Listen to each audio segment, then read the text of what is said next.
నమస్తే. ఆంధ్రప్రదేశ్లో 2024 ఎన్నికల్లో ఏ పార్టీ గెలవనుంది? అన్ని సర్వేలు కూటమి వైపే చూపిస్తున్నాయి. కూటమే అధికారంలోకి వస్తుందని చెబుతున్నాయి. ఎందుకు ఇలా చెబుతున్నాయి?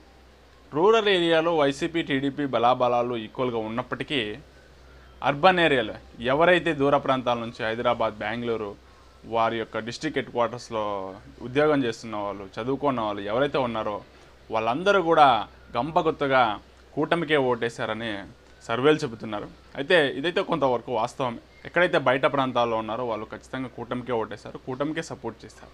అది ఏ పార్టీ వాళ్ళైనప్పటికీ కూటమికే సపోర్ట్ చేస్తారు. అయితే రూరల్ ఏరియాలో సామాన్య ప్రజలు, రైతులు, మహిళలు ఎవరికి వేశారన్నది ఇక్కడ ఇంపార్టెంట్. అయితే అది పోల్ మేనేజ్మెంట్ని బట్టి ఉంటుంది. కాబట్టి మ్యాక్సిమం అన్ని సర్వేలు కూటమే గెలుస్తుందని చెప్తున్నా. అయితే వైసీపీ వై నాట్ 175 అని అంటుంది. చూద్దాం ఎవరు గెలుస్తారు. Thank you.